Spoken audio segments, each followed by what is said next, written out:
Hello good morning friends, welcome back to my channel Maya's creations में मैं लता आप लोगों का ढेर सारा स्वागत करती हूँ। तो फ्रेंड्स, आज का मेरा दिन बहुत बिजी रहने वाला है और आगे वीडियो में बने रहिएगा, आपको खुद समझ में आएगा क्यों। ये सुबह सुबह का नज़ारा दिखा रही हूँ मैं, 5:30 बजे के आसपास का टाइम है और देखिए तरीके से अंधेरा। और उसके बाद मैं सीधा मिल रही हूँ आपको शाम के टाइम पर। शाम को हम बाहर निकले थे क्योंकि आज के दिन था मेरा बर्थडे। और बर्थडे के दिन वैसे कुछ ख़ास नहीं था और मुझे कुछ ख़ास मतलब होता नहीं है, लेकिन बच्चों के लिए फिर भी होता है कि चलो कुछ ना कुछ खाने पीने का है सामान हम लेने के लिए बाहर आए थे। तो बस वहीं पर हैं, हस्बैंड के साथ आई हूँ। 1-2 काम भी निपटाए हैं, साथ-साथ में मुझे अपने नेल एक्सटेंशन करवाने थे। उसको मतलब बुकिंग अपॉइंटमेंट कर लेकर आई हूँ मैं। और यहाँ से हमने थोड़ी मिठाई-विठाई और पेस्ट्री वग़ैरह ली। मैंने केक कट नहीं किया, पेस्ट्री ले ली क्योंकि ना मैं बिल्कुल मीठा नहीं खाना चाहती थी। लेकिन उसके बावजूद भी यहाँ पर हस्बैंड ने मुझे ज़बरदस्ती गुलाब जामुन खिला दिया क्योंकि मेरे गुलाब जामुन फ़ेवरेट है। तो उन्होंने बोला बर्थडे के दिन एक गुलाब जामुन तो बनता ही है। सारा सामान लेके हम घर को वापस आ गए। उसके बाद फिर 1 घंटे बाद मतलब मैं साथ ही में अपॉइंटमेंट फ़िक्स करके आई थी। यहीं पर मेहंदी वाले भैया भी बैठते हैं, तो मेहंदी भी लगवानी थी। ये सब सारी चीज़ें आप वीडियो में लास्ट तक देखते रहना और वीडियो एंजॉय भी कर सकते हैं देख के। और सुनने में तो आज की वीडियो बहुत ही ज़्यादा ख़ास होने वाली है, यानी वीडियो लास्ट तक ज़रूर से देखिएगा, मुझे लगता है आपको पसंद आएगी। मैं यहाँ पर ना अपने भाई की रिंग सेरेमनी की तैयारी कर रही हूँ और संडे के दिन रिंग सेरेमनी है, तो इस वजह से सैटरडे को व्लॉग जाता है, संडे को मेरा कोई नहीं जाता है।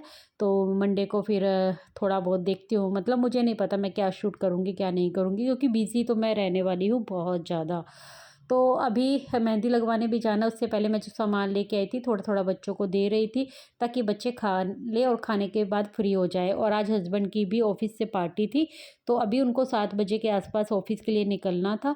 मुझे डिनर तो नहीं बनाना था लेकिन बूज़ों के लिए खाना बनाना था, तो बस मैं वो बनाऊंगी और उसको देने के बाद फिर मैं अपनी बेटी के साथ मेहंदी लगाने के लिए जाऊंगी। आज की वीडियो ना उन बातों पर है जिन्हें हमारी दादी नानी बहुत ही गंभीरता के साथ माना करती थी। अगर कोई घर में इन नियमों का पालन ना करे या नियम तोड़ दे, उन्हें लगता था कि अगर इन नियमों का पालन नहीं किया तो घर में से बरकत ही चली जाएगी। और ये बातें ना सुनने में बहुत मज़ेदार लगती हैं, सुनने में छोटी लगती हैं, लेकिन इन्हें मानने से घर की शांति, लक्ष्मी का वास और परिवार में ना प्यार बड़ा रहता है, बना रहता है। कौन कौन इन बातों में बिलीव करता है आज भी, ये भी मुझे कमेंट सेक्शन में ज़रूर से बताइएगा। आज की वीडियो में हम 9 पॉइंट्स के बारे में बात करेंगे जिन्हें हर महिला अपने घर को पॉजिटिव बनाने के लिए हमेशा इन सब बातों का ध्यान रखती है। और थोड़ा सा वो पुराना देसी तड़का भी इस वीडियो में आप लोगों को दिखेगा, हमारी परंपराओं का। हमारी दादी नानी जो चीज़ें हमारी मम्मियों को बताया करती थी, जिनको वो फॉलो किया करती थी, आप लोग इनमें से किस किस चीज़ को आज भी फॉलो करते हैं और किस किस चीज़ को नहीं फॉलो करते हैं, तो वो भी आप चाहें तो कमेंट सेक्शन में मेरे साथ साझा कर सकते हैं। चलिए जानते हैं उन 9 पॉइंट्स के बारे में। सबसे पहली बात है रोटी के तवे की। हम सब डेली सुबह उठते हैं और गैस पे तवा चढ़ाते हैं। सबसे पहले बच्चों के स्कूल जाने का टाइम होता है तो हम वहीं से शुरुआत करते हैं, फ्रेश आटा गूंथते हैं और पहली रोटी है जो गाय की बनाती हूँ मैं तो आज भी। और आप लोग बनाते हैं या नहीं। दूसरी बात ये कि जब भी हम खाना बनाते हैं बहुत सारी महिलाएं क्या करती हैं, तवा चूल्हे पर ही छोड़ देती हैं। मुझे लगता है मैंने कई बार कईयों को देखा है, इसलिए आप लोगों को बता रही हूँ और पूछ भी रही हूँ कि आप भी ऐसा करते हैं।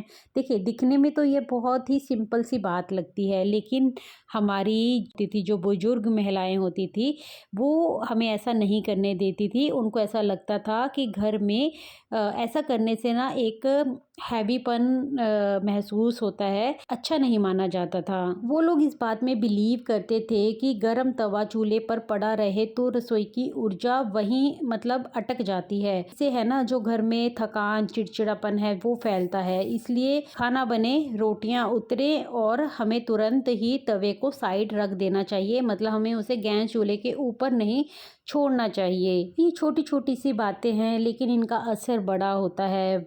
अब आते हैं हम अपने दूसरे पॉइंट के ऊपर, जो है पोछे के ऊपर। पोछा है ना, घर में ऊर्जा रुकने लगती है, लड़ाई झगड़े बढ़ जाते हैं, बिना वजह तनाव होने लगता है। और इसके लिए है ना, इसके लिए हमारे महिलाएं, बुजुर्ग महिलाएं एक ही बात कहती थी कि पोछे में हमेशा थोड़ा सा नमक मिलाकर फिर पोछा घर में लगाना चाहिए। तो क्या आप आज भी इस नियम का पालन करते हैं या नहीं करते हैं? मैं अपनी सच्ची बात आप लोगों को बताऊंगी कि मैं डेली तो इस नियम का पालन नहीं करती हूँ, और मेरे पास ना हाउस हेल्पर है, तो मैं भूल भी जाती हूँ उस चीज़ को। लेकिन मैंने सैटरडे का नियम बनाया हुआ है। सैटरडे को मैं कोशिश करती हूँ याद करके मैं उसकी बाल्टी में थोड़ा नमक है जो वो डाल देती हूँ, ताकि घर से नेगेटिविटी को दूर किया जाए। देखिए, नमक को ना हमेशा से हम शुद्धता और सफाई का ना प्रतीक मानते हैं। अगर पोछा लगाते समय आखिर में बचने वाला पानी, नमक वाला पानी यानी कि, तो वो घर के कोनों में फेंक दिया जाता है, बालकनी में फेंक देते हैं हम तो इस तरीके से होता है। और एक और काम मैं ज़रूर से करती हूँ कि हर 15-20 दिन के बाद, आप महीने में एक बार भी कर सकते हैं इसको, हर एक बाथरूम के अंदर, अगर यानी कि आपके घर में जितने भी बाथरूम हैं उनके अंदर एक छोटी सी कटोरी में, कांच की कटोरी लगा लीजिए आप। उन बाथरूम के लिए ही रखिए उनको, घर में किचन में यूज़ ना करें। बाथरूम के अंदर उस कटोरी को रखना है और उसमें थोड़ा सा नमक है, जो आप एक पैकेट है, जो एक नमक का पैकेट अलग रख लीजिए, जो आप हमेशा इसके लिए ही यूज़ करें। हर 15-20 दिन बाद आप उस नमक को बदल दें। और सही तरीका पता क्या है, आप अमावस को या पूर्णिमा को, ये 15 दिन बाद ही आते हैं, तो आप बदल सकते हैं और आसानी से। इससे क्या होगा ना कि हमारे घर की नेगेटिविटी इससे भी दूर होती है, क्योंकि हमारे घर में देखिए अलग अलग तरह के लोग हैं जो आते रहते हैं, हमारे बाथरूम में भी जाते हैं।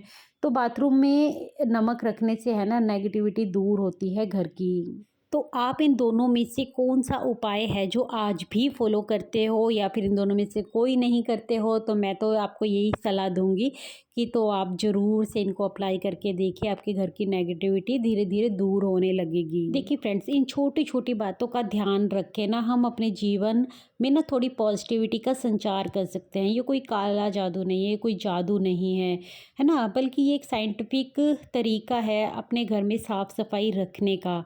आप इसे बहुत ईजी फील करते हैं, आपके जीवन में चेंजेस आने लगते हैं। जब चेंजेस आते हैं तो वो खुद ब खुद महसूस भी होने लगते हैं।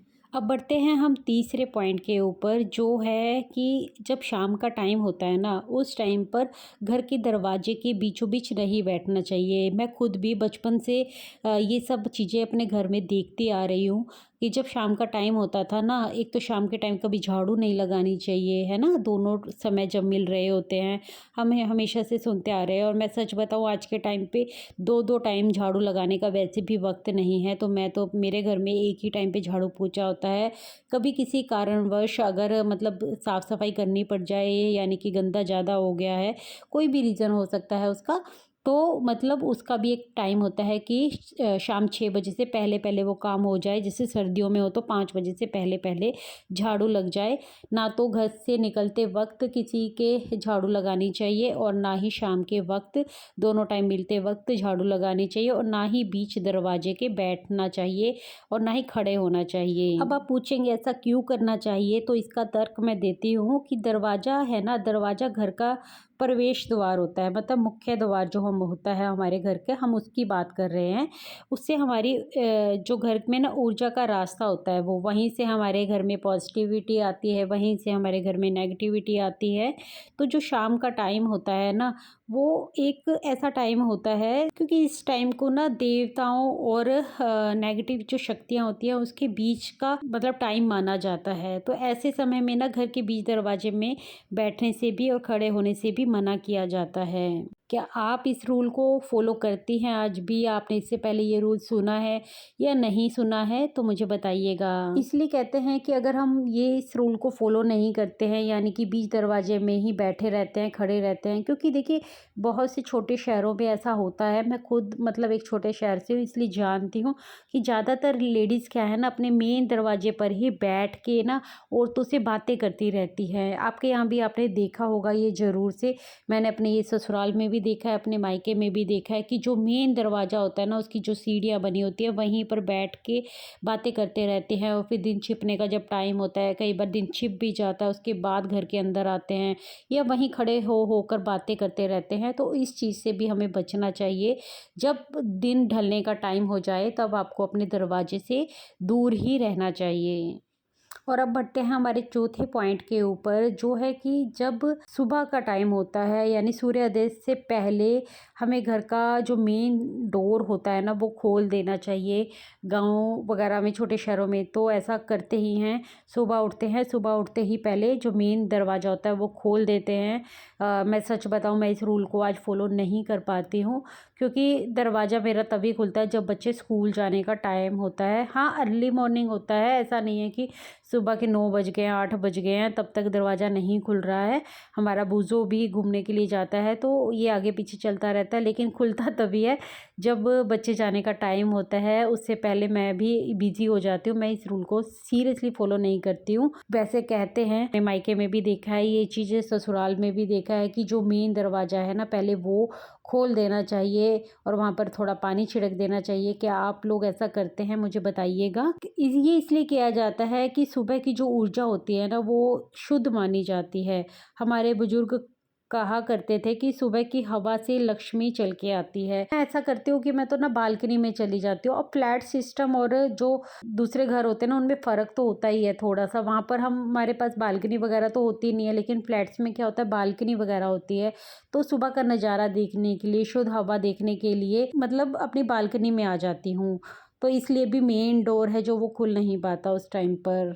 हमारे बुजुर्ग बिलीव करते थे इस बात पर कि सुबह जब हम दरवाजे खोल देते हैं, खासकर मेन डोर जब खोल देते हैं, तो वहाँ से ठंडी और ताज़ा हवा आती है। तो मैं अपना, जैसे हम फ्लैट में शीशे लगे हुए हैं, जाली वाला दरवाज़ा भी है बालकनी में, तो मैं जाली वाला दरवाज़ा खोल देती हूँ। कोशिश करती हूँ कि शुद्ध हवा ज़रूर से अंदर एंटर करे, ताकि घर में जो माहौल है हमेशा ठंडा, शांत और पॉजिटिविटी से भरा हुआ रहे। ये उपाय इसीलिए किया जाता है। चलिए अब बात करते हैं 5वें पॉइंट के ऊपर, जो है ज़्यादातर महिलाएं आज के टाइम पे ऐसा करती होंगी। आप करते हैं या नहीं करते हैं मुझे बताइएगा।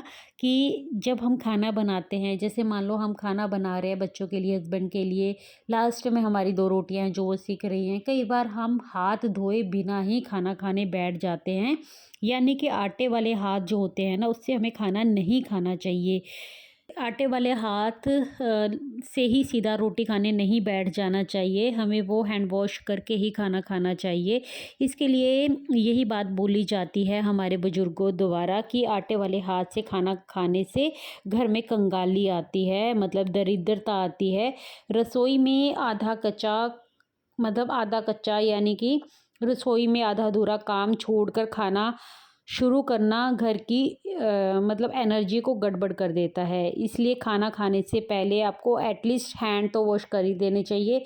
और जो हमारा गैस चूल्हे के पास जो आटा वगैरह बिखरा होता है, उसको समेट कर, यानी कि उस पर एक बार पहले कपड़ा ज़रूर से मार देना चाहिए। उसके बाद हैंड वॉश करके हमें फिर खाना खाना चाहिए। और जहाँ जहाँ पर हमने अपनी परात रखी होती है, चकला रखा होता है, वहाँ पर आटा तो बिखर ही जाता है ना जब हम रोटियां बेलते हैं। तो वो उसको ऐसे कैसे छोड़कर और उसी हाथों से हमें खाना नहीं खाने बैठ जाना चाहिए। एक बार उसको थोड़ा कपड़े से साफ कर लेना चाहिए, फिर उसके बाद हमें खाना खाने बैठ जाना चाहिए। तो हमारा 6 पॉइंट है कि भी कभी हम घर से बाहर निकलते हैं, वैसे तो मैंने ये पहले ही आप लोगों वैसे तो मैंने पहले ही आपको बता दिया है, लेकिन ये बहुत इम्पॉर्टेंट पॉइंट है कि जब कोई भी काम करने के लिए घर से कोई सदस्य है जो बाहर जा रहा है, कोई इम्पोर्टेंट काम है या फिर ऑफिस के लिए भी जा रहा है, बच्चे स्कूल के लिए भी जा रहे हैं, तो तुरंत झाड़ू पोछा नहीं करना चाहिए। मतलब ऐसा नहीं है कि वो हमारे गेट से बाहर निकल रहे हैं और तुरंत के तुरंत हम झाड़ू है जो वो निकालने लग जाएं।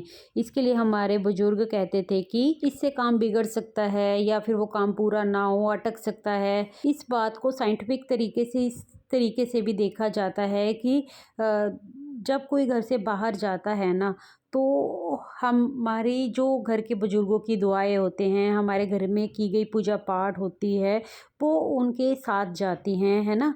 लेकिन जब हम पीछे उनके निकलते ही झाड़ू लगाने लग जाते हैं ना, तो फिर वो घर की जो दुआ है उनके पीछे नहीं जाती है। इसलिए थोड़ा देर रुक कर फिर साफ़ सफाई की जानी चाहिए। हम तो अभी तक इसी रूल को फ़ॉलो करते आ रहे हैं।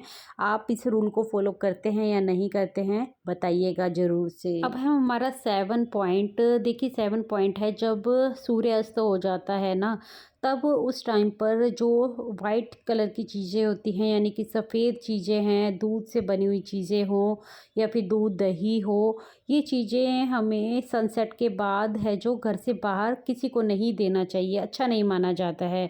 पुरानी मान्यता कहती है कि ऐसा करने से घर का सुख, घर की बरकत और घर का जो सौभाग्य होता है वो धीरे-धीरे घर से बाहर निकलने लग जाता है। आज भी फ़ॉलो किया जाता है। देखिए आप फ़ॉलो करते हैं या नहीं करते हैं, मुझे बताइएगा। और मैं इस रूल को डेफ़िनेटली फ़ॉलो कर लेती हूँ। मुझे ज़रूरत नहीं पड़ती है कभी किसी को मना करने की, क्योंकि मैं, आपको पता है, सोसाइटी में रहती हूँ। यहाँ पर कोई भी कभी भी किसी से कुछ भी उधार नहीं माँगने आता। उधार तो छोड़ो, मतलब होता है ना, ये छोटे शहरों गाँव वग़ैरह में ही पॉसिबल होता है कि आस-पड़ोस का कभी कोई चीनी माँगने आ गया, कोई प्याज माँगने आ गया, है ना? इस तरीके से मतलब चलता रहता है। मेरे मायके में भी ये सिस्टम है और मेरे ससुराल में भी ये सिस्टम है कि लोग इस तरीके से आस-पड़ोस में माँग लेते हैं। लेकिन फ्लैट्स में जब हम रहते हैं ना, तो यहाँ पर कोई किसी से कुछ भी नहीं माँगने आता है। लोग एक-दूसरे के पास इस तरीके की हेल्प के लिए तो बिल्कुल नहीं जाते हैं कि ये चीज़ दे दो हमें।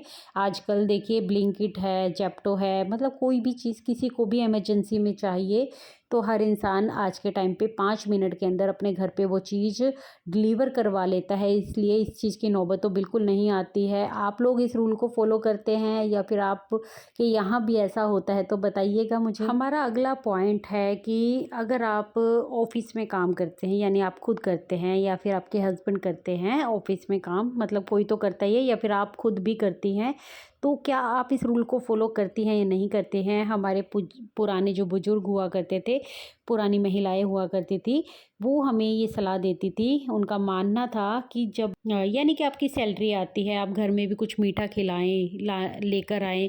मेरे डैडी भी जिस दिन उनकी सैलरी आती थी ना, उस दिन घर में कुछ ना कुछ मीठा ज़रूर से लेके आते थे। दूसरा ये है कि आपको अपने ऑफ़िस में भी बीच-बीच में कभी आपका मन करे तो उनको कुछ मीठा शेयर करना चाहिए, मतलब आपको कुछ मिठाई है जो ले जानी चाहिए और अपने कोलीग्स वगैरह के साथ बैठ के एंजॉय करनी चाहिए।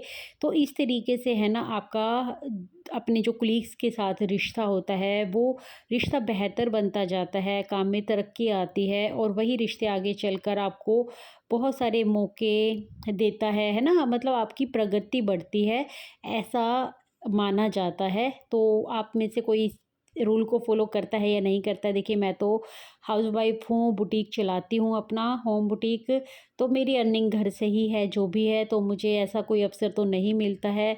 हस्बैंड मेरे, अगर बोलूँ तो वो इन सब चीज़ों में कभी बिलीव नहीं करते हैं। हाँ, बट उनका नेचर इस मामले में, मतलब कुछ चीज़ें उनकी ऐसी हैं जो उनको कोई रूल या मतलब कोई ऐसी मान्यता उनसे कोई लेना-देना नहीं है। लेकिन फिर भी उनकी कुछ-कुछ चीज़ें बहुत अच्छी हैं कि उनको अच्छा लगता है। उन्होंने 2-3 बार ऐसा किया है कि अपने ऑफ़िस में मिठाई लेकर गए हैं और अपने कोलीग्स के साथ बैठकर खाई है, अपने बर्थडे पे या फिर मतलब कोई और ओकेज़न पे, कोई अच्छा दिन है। तो इस तरीके से वो करते हैं और उनके कोलीग्स भी हैरान रह जाते हैं, क्योंकि कोई ज़्यादातर आज के टाइम पे ऐसा करता नहीं है। और कहते हैं ना कि कई बार आप जाने-अनजाने भी कुछ नियम्स को ऐसे ही फ़ॉलो कर लेते हो, आपको पता भी नहीं होता है। आपके जीवन में वो आपकी तरक्की का कारण बनते हैं, आपकी प्रॉस्पेरिटी बढ़ती है।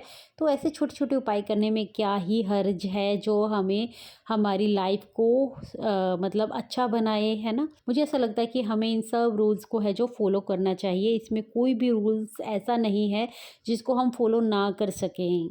चलिए अब बात करते हैं हमारे 9 पॉइंट के ऊपर, जो है कि आप अगर अपने घर में पॉजिटिविटी बढ़ाना चाहते हैं, नेगेटिविटी को ख़त्म करना चाहते हैं, तो डेली छोटे-छोटे कुछ-कुछ उपाय हैं जो करते रहने चाहिए।